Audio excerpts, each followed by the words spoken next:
Hi, this is David Gronowski, host of A Neighbor's Choice and Things Hidden podcast, as well as some of our other programs like Science and You with our chief science advisor, Dr. Yu, and our seed oil survival series that we continue to have great fun unpacking the truth of nutrition.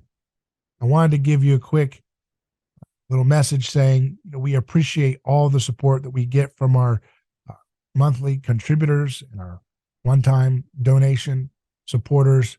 And we'd encourage all of you to go to our website, a neighborschoice.com, click on contribute, and make a monthly pledge today, whether it's $1, $5, 15, 20, 50, whatever you want to do. Doesn't matter. Just be a part of building this new media project that we've developed to empower and inform, to inspire, to kickstart a scientific renaissance, an anthropological breakthrough and reformation in the church. All these things are possible with your support right now. So make that commitment today and help us keep doing the productions that we have. Thank you.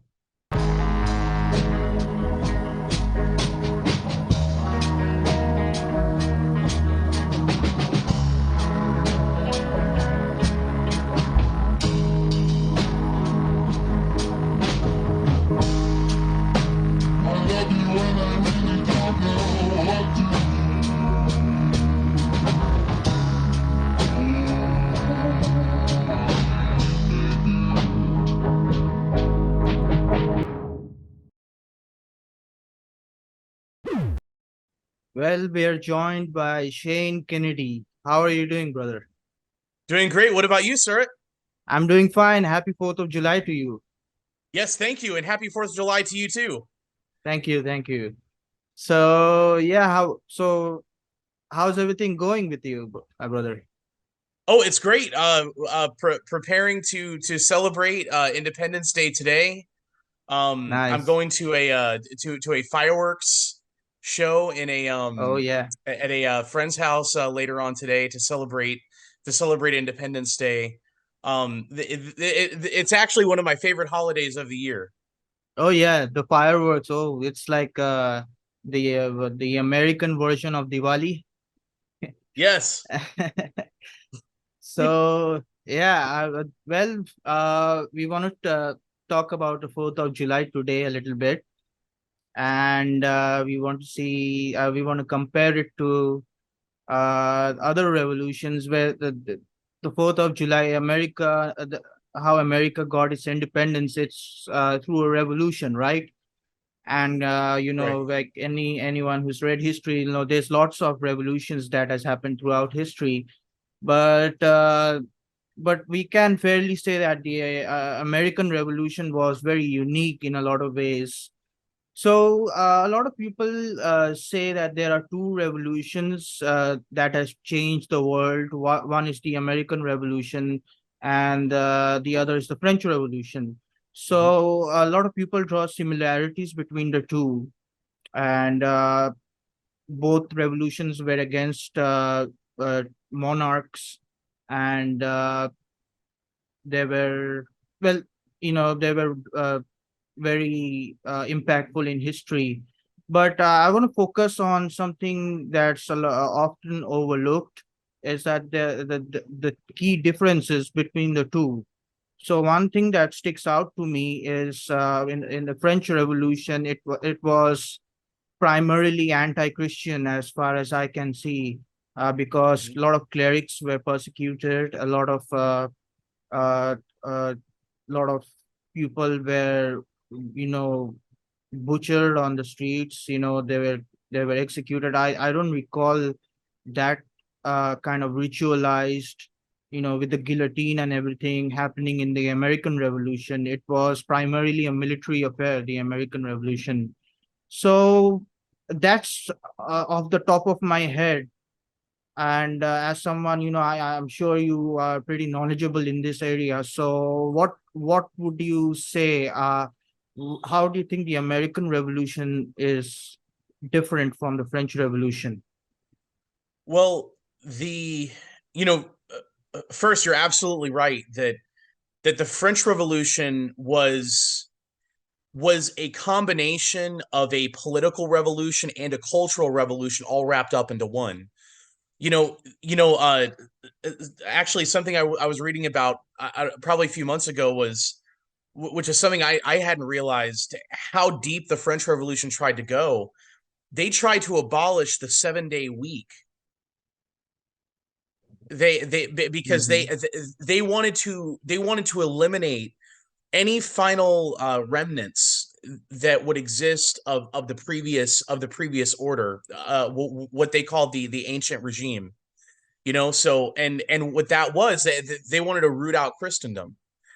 With the American Revolution, on the other hand, there are a lot of other nuances here, but with the American Revolution, it was not a cultural revolution. Yeah, the founding fathers and the people I'll call patriots, the people on the other side of the Atlantic may not call them patriots.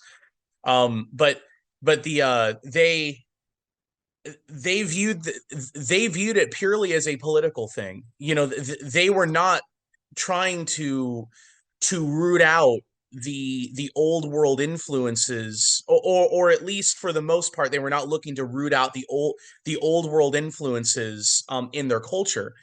In fact, in many ways, which is kind of ironic, the founding fathers viewed themselves as George Washington, Thomas Jefferson, and all of them. They viewed themselves as being they viewed themselves as being Englishmen, and they viewed the revolution as standing up for their rights as Englishmen. So it's very and then that's opposed with Voltaire and Robespierre and all the Reign of Terror guys during the French Revolution. They wanted to root out everything. They wanted to start brand new with a brand new order, essentially start things over as atheists, and kind of root everything out. So that's kind of my thoughts. And if you look at the Declaration of the Rights of Man, which is the French equivalent of the Constitution and Bill of Rights, it's radically different from the American Constitution. The American Constitution's not perfect. It's not a divinely inspired document or anything like that. But I think our Constitution, it speaks much more clearly to human nature than the French Declaration of the Rights of Man does. And the American Constitution, it's a bunch of prohibitions and limitations on what the state can do, and emphasizes the autonomy of the locality and the individual.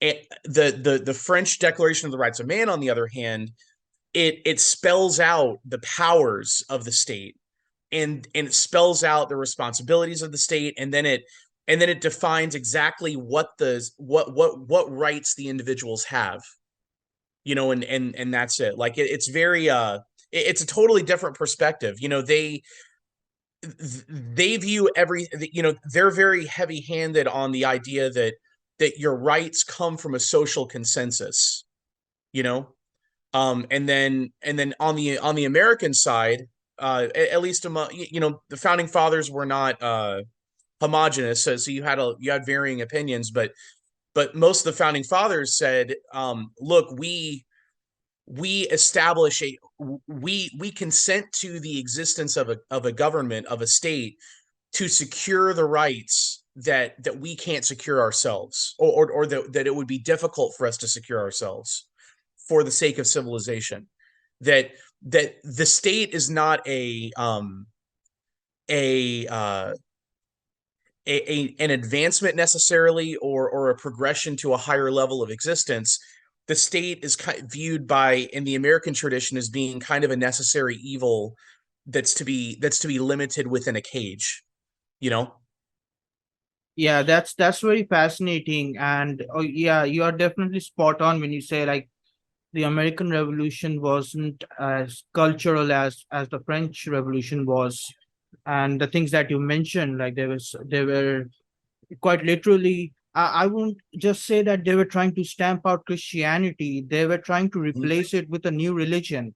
Like there's this. I mean, if anyone can Google it, they can see it. It's like this Maximilian Robespierre. He's like at the front of a parade where like the angels and everything, are floating around him. It's like as if he was just stopping short of saying that he was God, and he was really Yes. he was bringing in a reign of terror, and at the end he himself got guillotined by the people who succeeded him. So it's a really French Revolution. It was really bloody. It dragged on for quite a while, as far as I can recollect. Hmm. Whereas the American Revolution did not drag on. It ended at the military defeat of the British, and then it stopped. All the violence stopped, as far as I can say. And I just put it all of this in the big picture.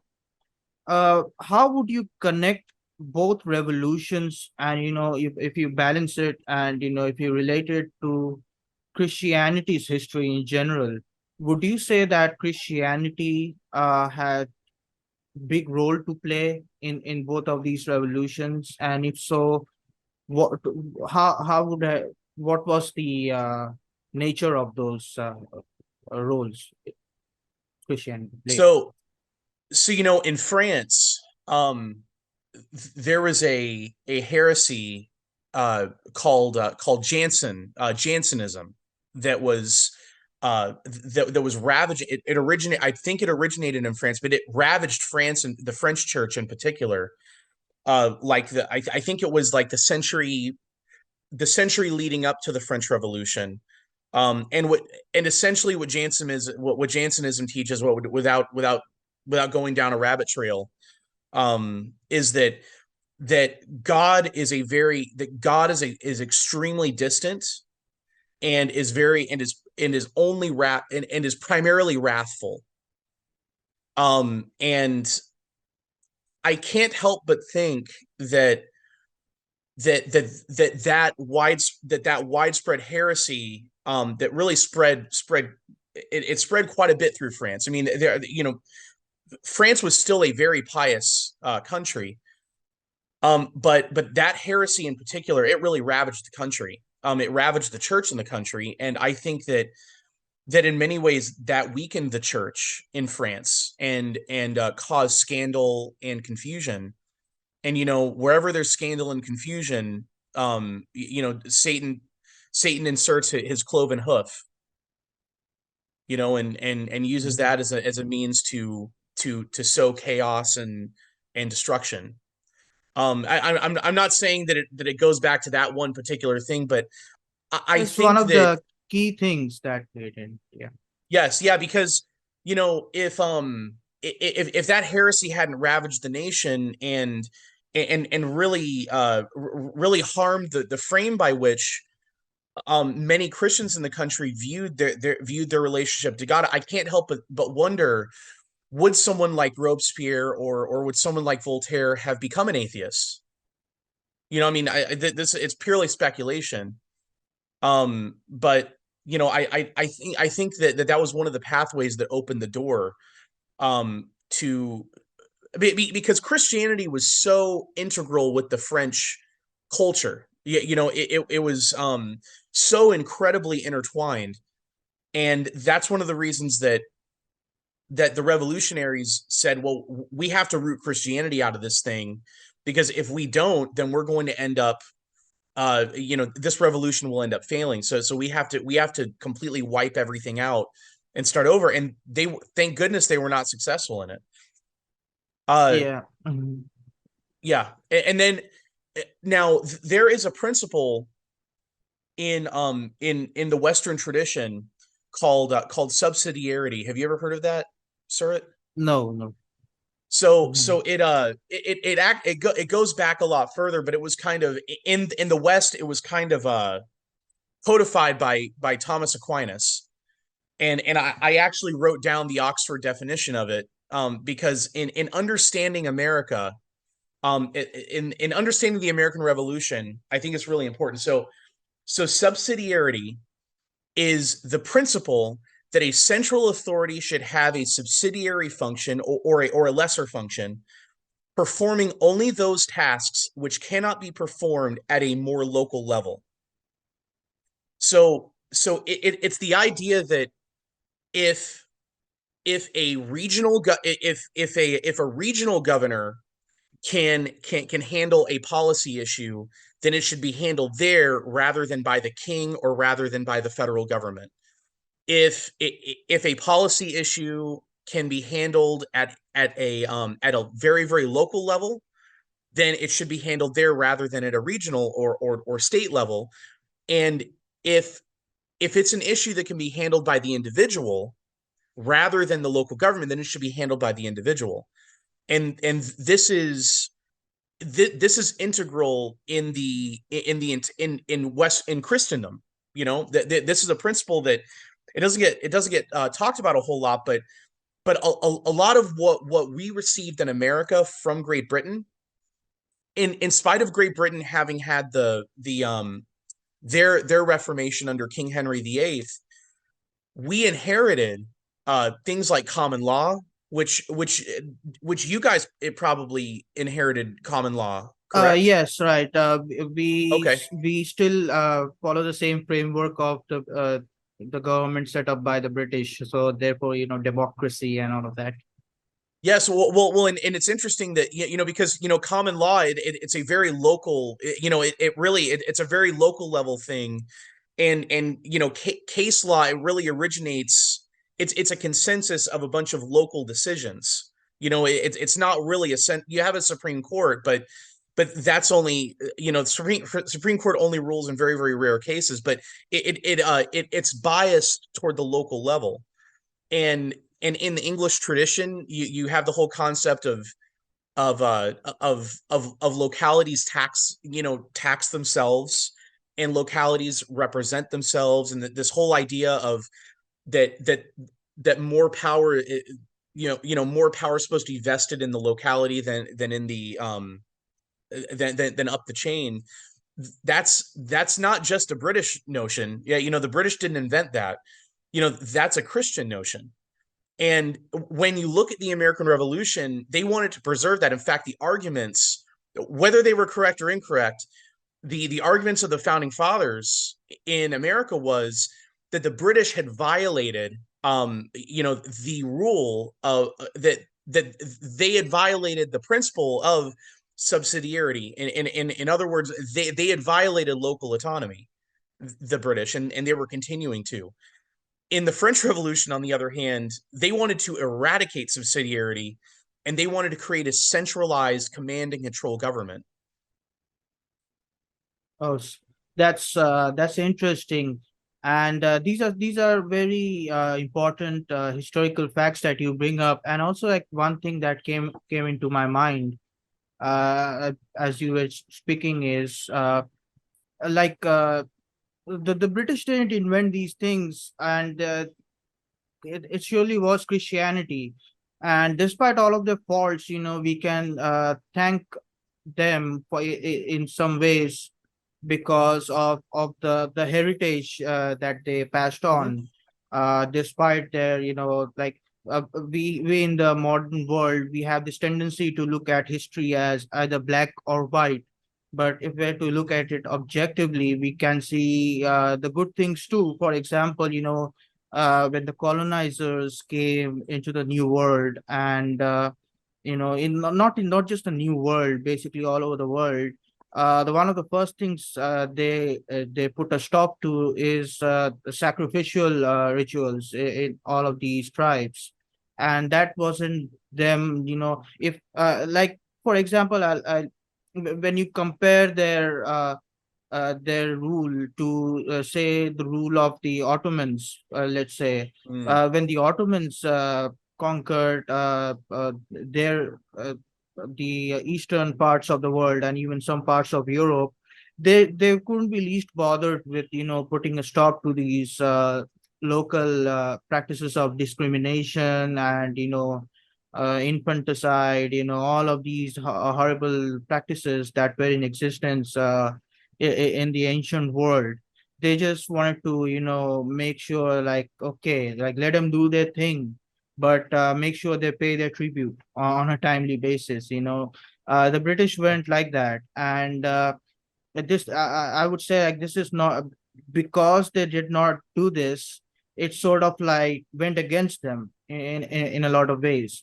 It's almost like the Christian subconscious was making them handicapped in their aim to rule the world. And I can see that happening in the American Revolution as well.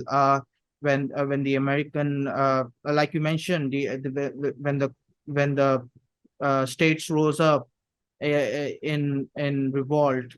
They rose up not because they wanted a separate nation, or they wanted to, free themselves from the monarch. They rose up because they wanted to have their rights reasserted. That was the initial motive, uh, I believe. So, Yes.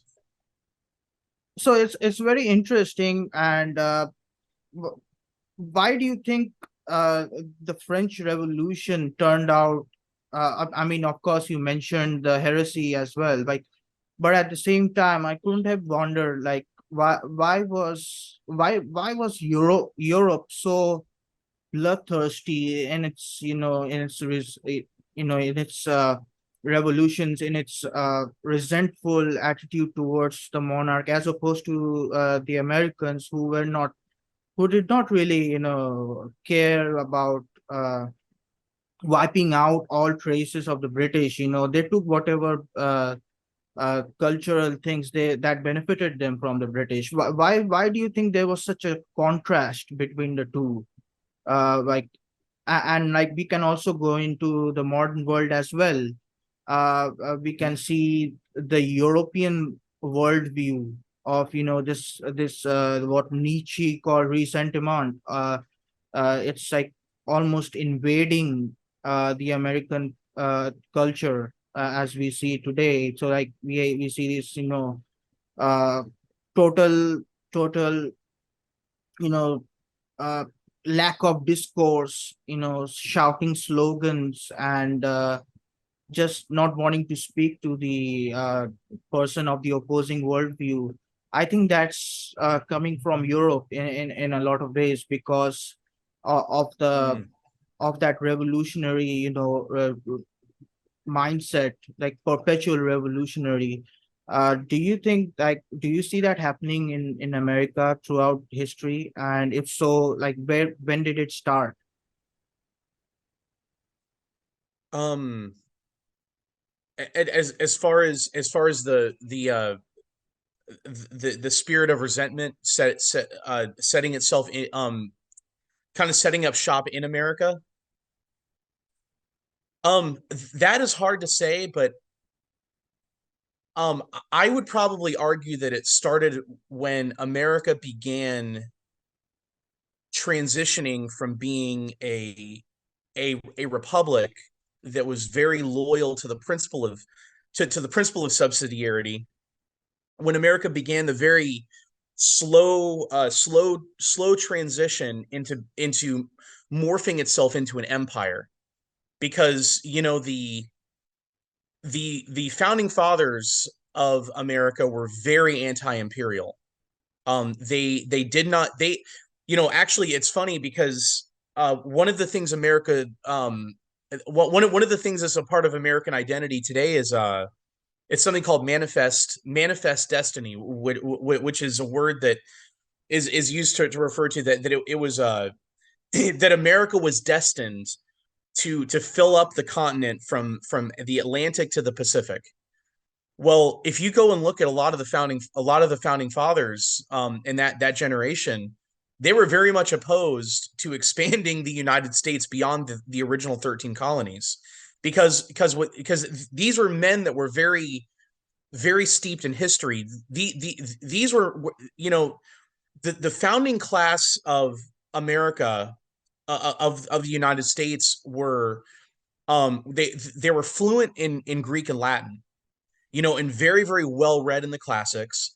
they were very, very well versed in the histories of Greece and Rome, so much so that they would just they would just randomly quote Cicero to to one another and things.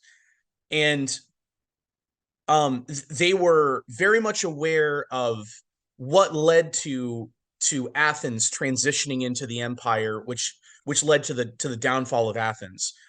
What led Rome into transition? What led Rome's transition into empire, which eventually spelled Rome's demise. And and other world empires and things. And they were watching the British Empire, transition from from being a more republican type of system to transitioning into an empire. At that time, at the time of the American Revolution, Britain was definitely an empire, but it was an empire rising. It had not reached the heights that it would reach in the 19th century. But I would argue that the United States crossed over into the world of becoming an empire and kind of sidestepping the principle of subsidiarity when it was probably when America took Hawaii as a territory. That would have been in the late 1800s.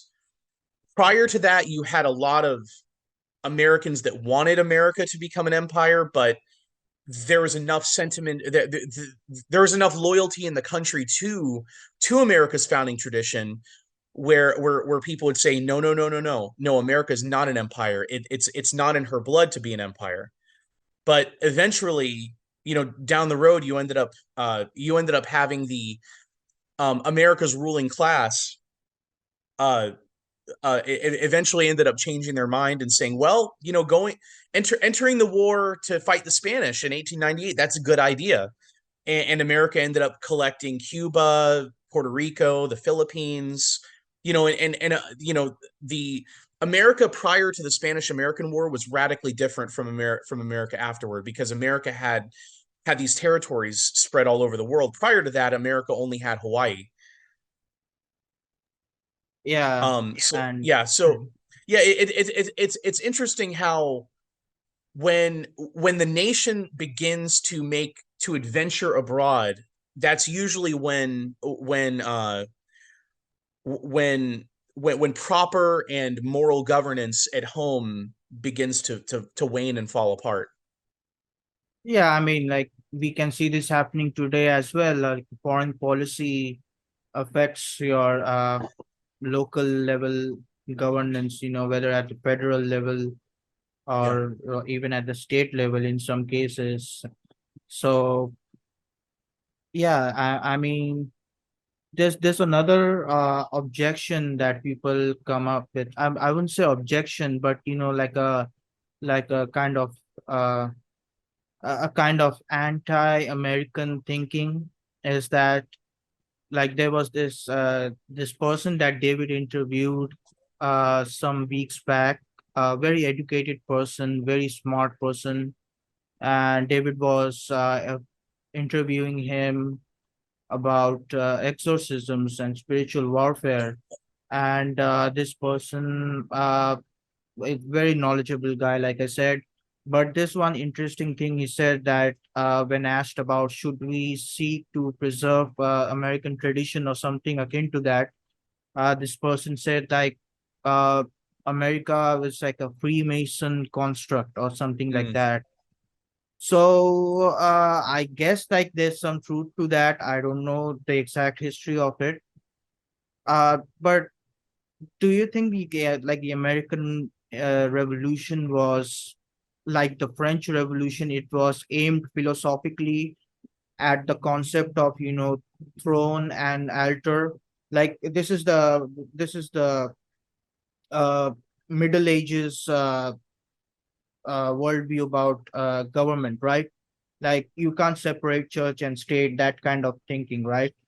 So do you think that was a mistake on the founding fathers part to have done away with these with the connection between the church and state, and to make America more of a I guess like they had the right intention, like in the sense that they wanted like many people were fleeing Europe because of religious persecutions and so on.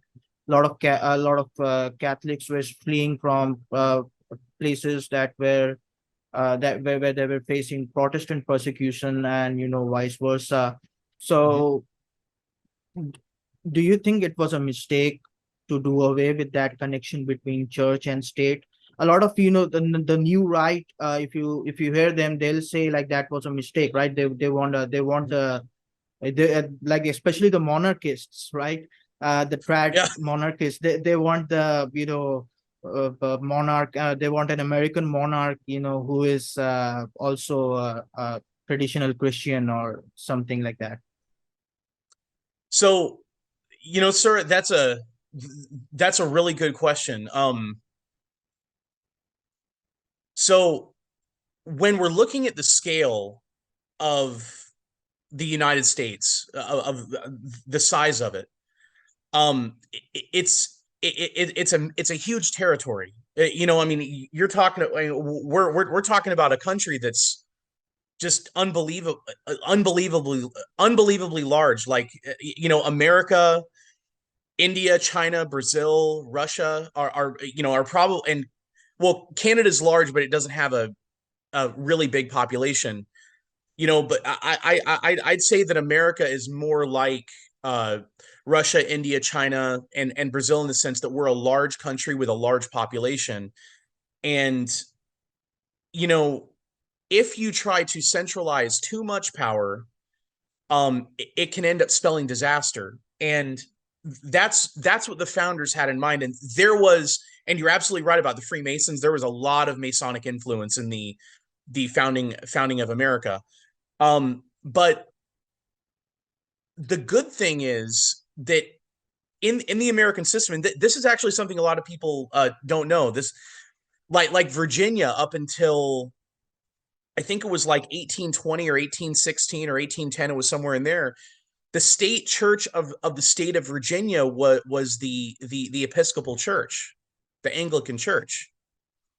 So the thing is, the Constitution, when it says the only thing the Constitution says about religion is, it says Congress shall pass no law establishing a religion or prohibiting the free exercise thereof. Right? So what that means is, that's only speaking to the federal government. That's putting the federal government in shackles, and saying you the federal government are to have no are not to create a national church. You're not to endorse a national church but the founders understood that to mean, and the founders talked about how that meant, that was not a prohibition on religion in the federal government. It was just that the federal government could not pick and say, "Oh, today the state church is Catholicism, or today the state church is Baptist, or it's Orthodox or Methodist or whatever." But state governments had their own state churches up until the early 1800s.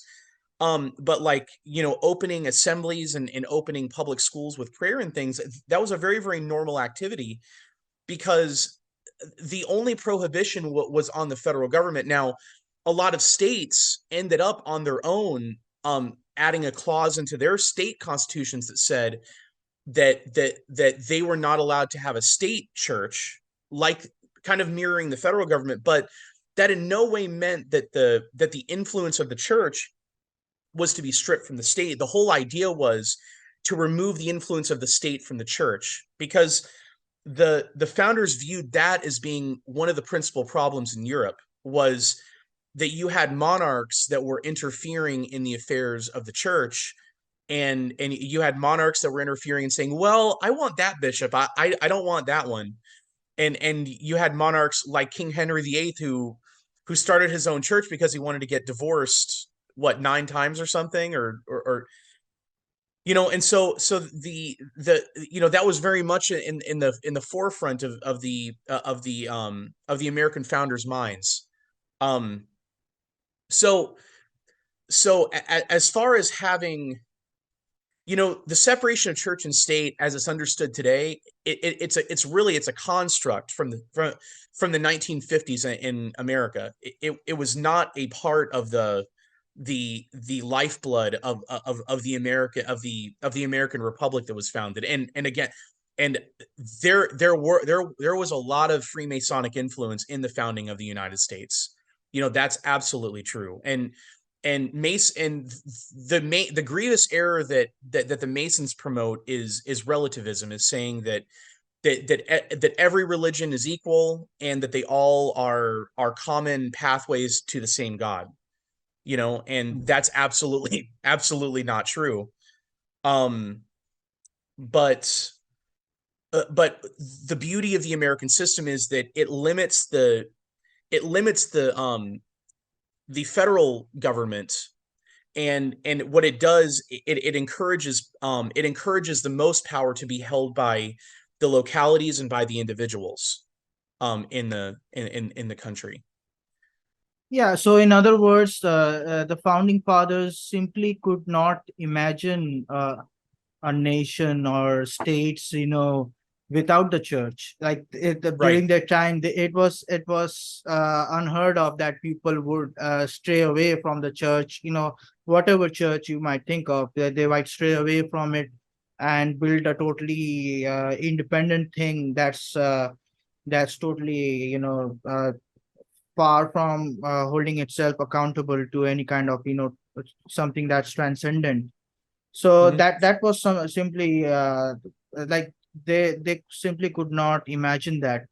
And speaking of the Freemason influence, do you think that's where the this thing called pursuit of happiness and all of that, that's where that comes from? If you like, that sort of makes sense, when you say that Freemasons, they promoted uh, this thing called this promoted relativity, and like that would make sense. Like, why would something like like why would people have a right to be happy? That kind of thing. I think I can speak for a lot of people when they say when I say that basically, like, our entire childhoods, my entire childhood was spent watching Hollywood. Like American movies are the uh, most influential. I would say probably the most influential thing that there is around the Mhm. world. So as I watch these movies, there's a very common theme that I notice is that there's a spirit of the underdog in all of these movies. Like, when you watch movies like, say, The Karate Kid, or even Dodgeball, whatever, And like Star Wars. Star Wars. Yeah, like all of Yeah. these, like Star Wars is probably the biggest example that you can give. So like this is a very common theme, and it's just like this. You just don't find heroes who are like like raw. Even Conan the Barbarian was an underdog. So like you just don't find heroes who are like like rich spoon fed, or going up and then conquering with my. It just doesn't make a good return at the box office. So Mhm. why is that? Why do you think that there's such a strong feeling for the underdog in stories that are produced by American culture? Would you say that that's Christianity as well? I mean, I think so too. Like, that's an influence of Christianity, definitely, in my view. But you can maybe expand on that. Well, it's I mean, I was completely immersed and bathed in too. It's it's really the thing that I've come to know my entire life, are Hollywood movies. I'd have to say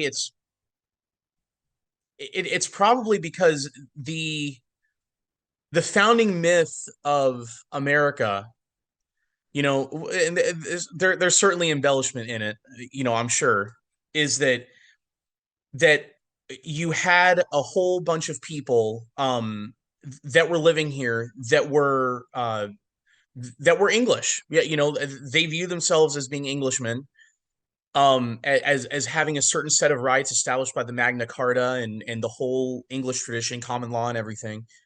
And that their rights were violated in every way that rights could be violated. Um, and so like the founding myth of America is that you have this ragtag underdog group of of local people that are being oppressed by the faraway mothership, that really that doesn't care about their best interest.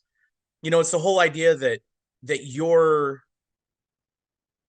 that the locality, your tribe, know what's best for you rather than the mothership abroad. And it kind of seems like that's the underlying, that's the foundation myth of America, in the same way that the foundation myth of Romulus and Remus, had a great impact on the way that Romans perceive themselves. I think that America, and that's another thing too, is Americans, growing up, growing up in America, going to school in America, we were never taught that the American Revolution was a rebellion, ever. That is not part of our tradition. I guess you could look at it as a rebellion, but we were always taught it, the way it was always framed, the way that the narrative was always presented was that it was uh you know um Englishmen that had been transgressed by England, and after they had exhausted every other option, the only one that they had left was to declare their independence. And and they put Thomas Jefferson in charge, of brilliant man.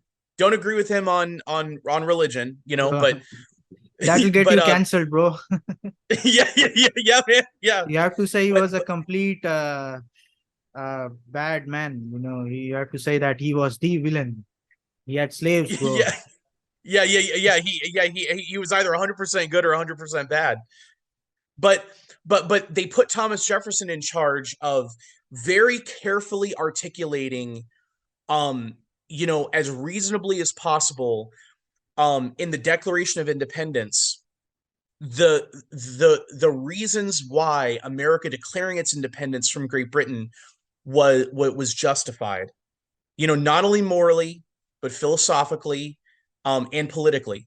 And that's the thing. When you read the Declaration of Independence, whether you agree with it or not, if you're a Tory in England, in the late 18th century, you're gonna look at that as being a crazy document. But he methodically goes through, and I mean, he even says that governments are established among men to secure their rights, and when those governments are when those governments become destructive or become tyrannical, it's time to reset them.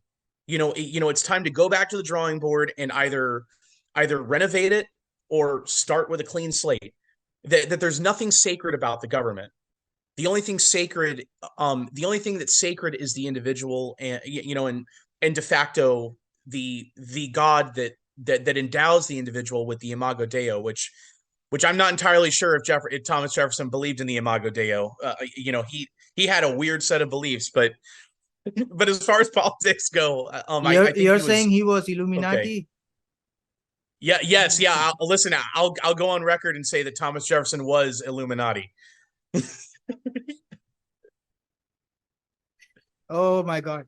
You just went into InfoWars territory there, brother. Yes. You're a conspiracy theorist. Yeah, well, before we started talking, I forgot to put my aluminum foil hat Tinfoil. on. Yeah, yeah. Yeah, Let's get the hats, brother. Like yeah, this just became things hidden into things revealed, whatever. yes, Like yeah, conspiracy from hidden to revealed. yeah. The apocalypse, the conspiracy apocalypse. But Yeah. that's the thing is is that Americans do not, generally speaking, Americans do not perceive the American Revolution to be a rebellion. The French, on the other hand, and of course, I'm not a Frenchman. I didn't go to school. I've never even been to France, but my sense is that the French view the French Revolution to be an outright rebellion against their king, and they view it as being justified, but they view it as being a necessary rebellion against the old order, right? Yeah, I mean, like, they were pretty point blank, they were pretty upfront with their motive to, completely, like you said, completely uh overhaul the culture, the like everything, like language, even uh aesthetics, like there was this thing called speaking, like, where, since we're on the topic of culture here, like, where they had this Mhm. thing called aesthetic terror. And like they were like, in many ways, it's like this making of, these art pieces, dramatic pieces that were, really trying to desensitize the human mind from, like we normally have a natural repulsion towards anything that's, that we see, like, oh, that's gross, that's disgusting, like. And you can see this making a comeback, like many people are saying that this is like Weimar Germany, like where they had Yeah. these, completely debaucherous, degenerate bourgeoisie, or whatever you want to call them, like these people who were like very rich people or upper class socialites, and they're putting out these movies and, music or whatever that's totally revealing, uh just immoral stuff, let's say, Yeah. so this is another thing, like, since I mean, mentioned movies, we I said that I used to notice this theme of the underdog, but right now it's noticeably shifted in a lot of ways, right? Like like the movies you see today, like, the movie industry is saturated with superhero comic book movies, right? And it's no longer a one man show or a one woman show. It's like it's a team effort. Mhm. So you can sort of see, like, the perspective is shifting from the individual, from like lone vigilantes, or like this new DC movie that we've had, Flash. I didn't see it, but I just saw that by seeing the trailer you can make out what it Mhm. is. So it's like Yes. they've had entire, like, it's Supergirl and Flash and Batman all teaming up to take on the big bad guy. The bad guy is always singular. You notice that, like Thanos, and but the but the good guys are, they're always in the team, right? And Yes. you didn't notice that. I mean, in my childhood movies, like, I grew up watching 80s movies or early 90s movies. You didn't notice that. You had one guy who's taking on multiple bad guys, even, right? Like, but by I think, like, by noticing that trend, it's a very subtle trend, but by noticing that, you can sort of make out that it's the American culture is slowly shifting, at least, or maybe it's like being shifted towards a more collectivist perspective, like a collectivist nature. That's why, like, people may say that, they want their own unique gender, or they want their own unique whatever, identity they want to choose, but it's always within a framework, right? And the framework says, you're not supposed to be okay if you're straight or white, or whatever, like, other than that, you can choose whatever you want. So it was, if it was truly individualistic, if it was truly, person oriented, then people would be okay with straight white men, but they're not, right? It's really collective in that sense. So Yeah. so this is I noticed the spirit of the underdog, that is slowly going away. uh People's minds, that I'm not saying like the average American doesn't think like that, but I'm saying like an attempt is being made to get that spirit out of Americans, the spirit of rooting for the underdog. And how do you see this unraveling in going forward? Like, will we see a return to that spirit of the pioneer spirit, return to the underdog spirit? Do you think that's going to come back, or do you think like it had its time, and in the sun? Well, in many ways, I think that spirit is a reflection of Christian culture. Yeah, that when you have one person when you have one hero who is going and subduing evil, and is ushering in the good. I mean, that's you clearly had stories and narratives that articulated that prior to Jesus Christ. But I think that whole genre, that whole category of story, it's perfected in the Gospels. Oh yes. You know, Mhm. and I think that I think American culture, man.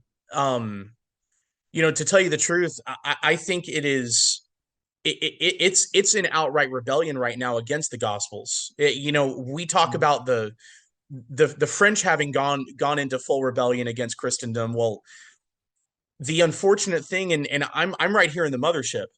You know, I think that American culture it is rebelling against the Gospels. I mean, so I'll give you an example. I watched. I was over at a friend's house probably, I don't know, uh, 6 months ago or something, and we watched the new Doctor Strange movie. It was called Multiverse of Madness, or something like that. Oh yeah, always the multiverse. Did you? Yeah. Did you see that one, Oh, sir? I saw the first one, the first Doctor Strange. Okay. I didn't see the second.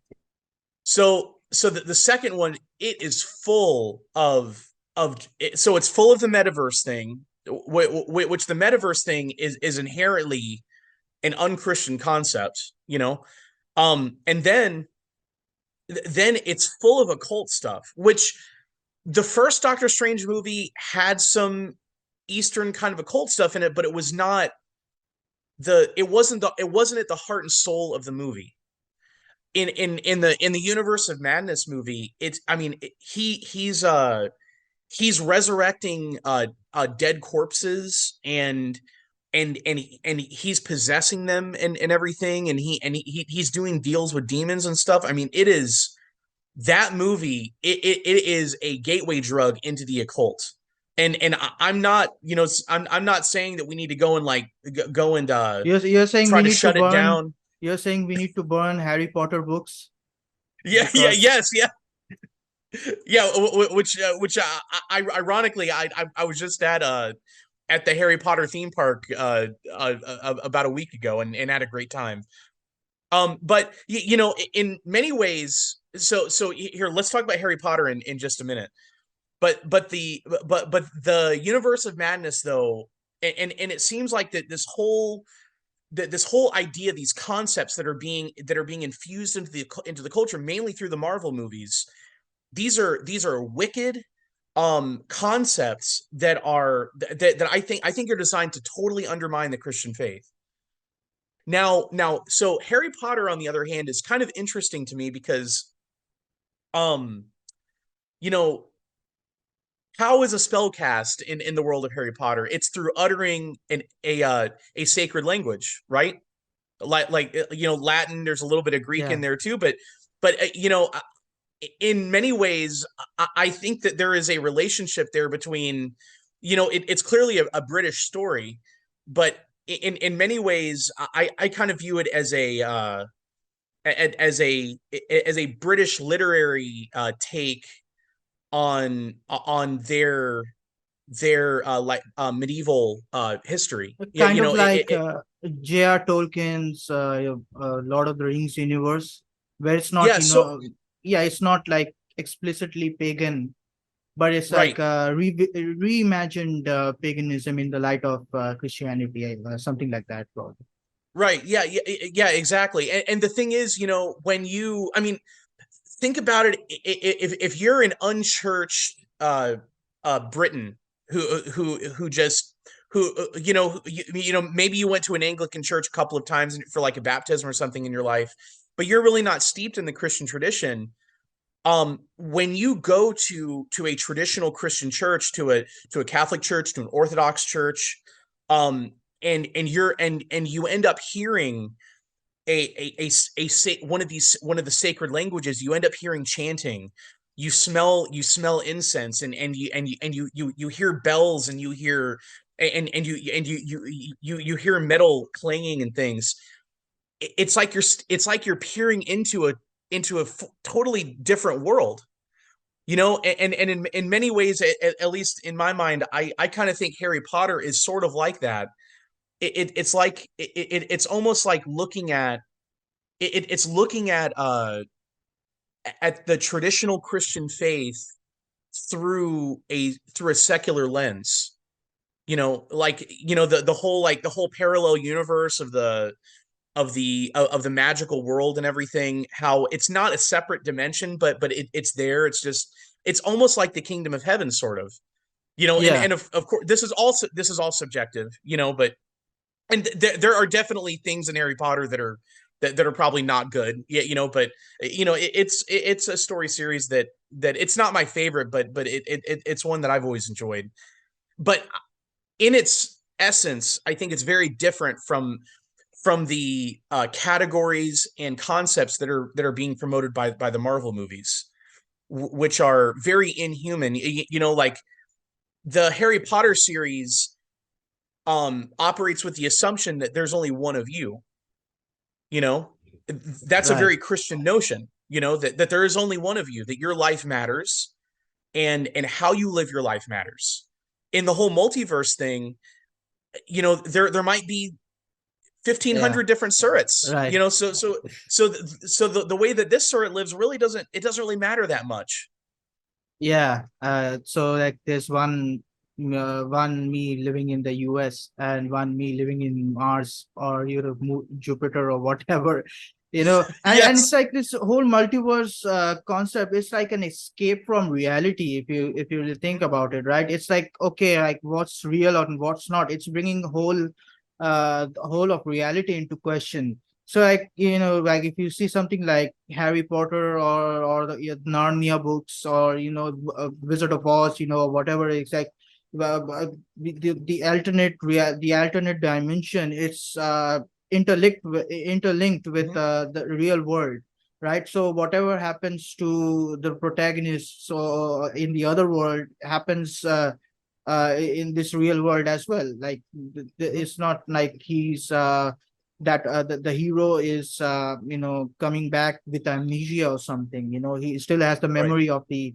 So the multiverse is it's totally flipping that or inversing that, whichever way you want to put it. It's like okay, like it's your whole reality is brought into question.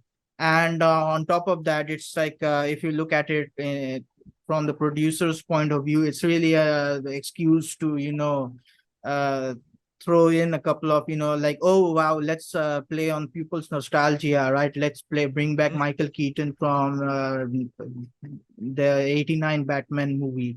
Like we can touch up on his face with CGI or whatnot. So yeah, even the CGI is getting horrible. I mean, the latest Flash movie are totally bombed because of this bad CGI. Like you can totally make out the green screen and all of that. So yeah, and well, coming back to the Christian influence on the underdog spirit, I guess like wanted to say that, I mean, Jesus' story is really the ultimate underdog story, isn't it? Because he came from a small town, and he went out and got a bunch of guys on his team, ragtag guys, who's like, like very reminiscent of the 80s teen movie where bunch of one is a overweight guy, or one is a short guy, or whatever. One doesn't, always doing the opposite of what the coach tells him. So it's like a ragtag team, and they go and really change the world. Like you Yeah. had like an anticlimactic ending, but with the crucifixion, and just overcoming the crucifixion at the last minute with the resurrection and all of that. So it makes sense that the American spirit of the underdog is interlinked with that story, because the pilgrims who this is like just my opinion. You can add to that as someone who actually lives there. But the pilgrims, they came, they were very religious people. Yeah, I think you can still see the first, one of the King James Bible they brought with him, in Mm. that place. What's the name of that place? Plymouth uh Rock, yeah, was it? probably that Jamestown, I think, something like that. Oh, Jamestown. Yes, Yeah. I've been there. Oh yeah, that must have Yeah. been amazing. So they still have that. I don't know if that's a King James Bible, or probably that, but they still have. I mean, that was a treasured the possession. Whatever denomination they came from. Whether they came from Protestants culture, or whether they came from Catholic culture, or any of the other weird the churches. So like they always had that, like it was like that was their map, that was their treasure map, right? Every Hmm. family had one, and that was like that instilled in them a sense of that old Israelite sense of going into Canaan, land of milk and honey and all of that, and just making a new like a New Testament version of a holy place. I mean, like people, I don't think any people believe that America is a holy place, but you still see that kind of reflected in that early pioneer spirit, where they would go Yeah. out into the wilderness and make a home for themselves. And you can sort of see this vanishing, like we've discussed, with a population that's really that's more eager to move into cities, and living in a very enclosed space, like a space that's very limited, with very little risk factor, and a lot of safety nets and so on. So it's like this culture is it's shifting a lot. And uh, I think, like, if you want to bring back that spirit of the underdog, you're right. We have to bring back Christianity into the public discourse.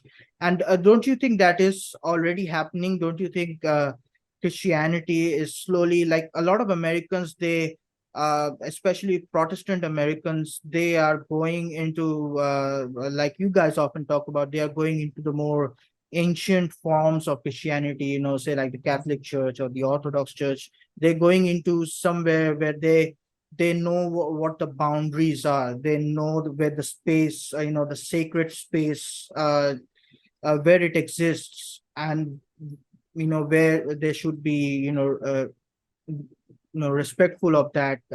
Like they don't want irregular mega church stuff anymore. They want ancient Latin chanting, Gregorian chanting, and Greek chanting, or whatever. Hmm.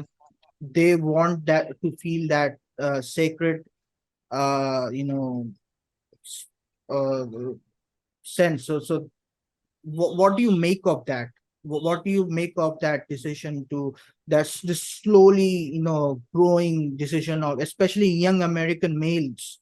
A lot of men are flowing into these churches. What do you think of that? Do you think it's a bad thing? Like some people would say that's kind of like, I'm not one of those people, but some people would say that Right. that's a kind of like regression, that's not progressive enough. What would your opinion on that be? Well, automatically, if somebody tells me that they're a progressive, I automatically think of them as being regressive, you know, but the there is a sense in the culture here in America. I see it in friends of mine. I see it in people that I talk to, that are in the church, and a lot that are out of the church, that there's a sense of exhaustion. People are absolutely exhausted. They're tired of all of the culture war stuff back and forth. They're and I don't think it's necessarily that they're exhausted from the culture battles or anything like that. It's that they're exhausted because so many of them, they don't feel like they have any solid ground to stand on. Because the whole window, it's constantly shifting. What was a taboo 10 years ago is the norm today, and what's a taboo today will be the norm in 10 years. And the taboos that they're turning into norms are becoming more and more and more grotesque and absurd. And I think what a lot of people are starting to realize is these are things you cannot deal with when you're not standing on solid ground. And there's something to be said about the tradition that's handed down to us, from the apostles. That's the most solid ground that we can possibly stand on. You can't take on immorality in the culture, or immorality really in yourself, until you're standing on solid ground. And that's what I think is happening. Is I think people are, it's sort of like that scene in Star Wars, in A New Hope, the first Star Wars movie that came out, when they're all trapped in the trash compactor, and it's closing in very slowly, and there's that tentacled monster that's down in there that's trying to like constrict them and stuff. Well, in many ways, I think that's what your average person in this culture today feels like. And I think they felt like that for probably about 10 or 15 years, is that the walls are closing in on them, and they have less and less and less solid ground to stand on. But the solid ground that was given to the apostles, and that's been passed on to us by the apostles, that's solid ground that, as much as the forces of darkness will try to surround it, that's ground that's solid, and that's ground that's not going to be closing in on you. Like it's in a way like we're not really regressing when we embrace tradition. It's like Right. we're reinforcing the foundation. So it's like, if you have to progress, even you can't progress without a compass, right? You need something to show you what direction you're going. Otherwise, you'll go around in circles. So Yeah. it's like, I think like this is what the role of tradition, in a certain sense, plays in our big picture. So, well, I think people are mostly, not necessarily, they're like hopeless. They may be tired, but people are seeing, are more and more aware of what the problem is, and I think one of the problems that they're realizing is that we have strayed a lot from the traditions, right? So once we find those traditions again, we'll be able to get back to the basics of, say, like, like there are only two genders, or like uh the what the relationship is between husband and wife, and so on and so forth. So yeah, I think that's a sign of hope. Yes. And I think, since America, as we've discussed, is the center of the world's culture, like all the world's culture flows from America. And this can be a good thing or a bad thing, but we have to be realistic about it. Is that when the American culture is shifting, we will most likely see it, impacting the totality of the world too. And that's why a lot of people in other countries and other cultures are also flocking to these churches, the Catholic churches, the Orthodox churches, and even the more traditionalist, the Protestant churches. So that's a realization, I think, on a lot of people. So yeah, I really enjoyed talking to you about these things, Oh, me too. Shane. So hopefully, like, this is like, nobody wants to talk about doom and gloom on the 4th of July, but I think, like, we did a good job balancing the bad with the good, and ultimately, presenting a more hopeful picture of America. So Well, and I do want to say one thing. That I did praise English tradition, quite a bit. And my last name is Kennedy, oh so half no. of my family come from Ireland. So Uh-huh. so I'm just gonna say the English did a lot of horrible things to my ancestors. Oh yeah, now you shouldn't be a traitor, bro. Yeah, You're not a exactly. redcoat. So I just wanted to point out that the reason that my family, which ended up being a blessing in the end, the reason my family ended up in America is because the British starved us during the potato famine. So I just wanted to make it clear that I haven't forgotten about that. Well, you still might have a Kennedy in the White House by 2024. So yeah, that should be good news for you. Yeah. Oh, sir, fingers crossed. I would love for either RFK Jr. or Donald Trump to get in there because at the end of the day, man, it I don't think it matters which one of them get in there. I think both of them are have got a lot of personal beef with the ruling elites of the country. For Donald Trump, they removed him from office, and then with RFK Jr., they shot his dad and his uncle. So And he's really explicit about the CIA's role. And yeah. like, that's when I first heard that, I think, is he allowed to say that and get away with it? Like, like, very, very shocking. And it's really like, like, we would not expect a presidential candidate to say these things 10 years ago. Like, 10 years ago, if you forget about it, like, the best you could probably hear them say is like, okay, I'm going to declassify the Area 51 files or whatever, but nothing of that sort, like, Well, well, nothing to well, do with.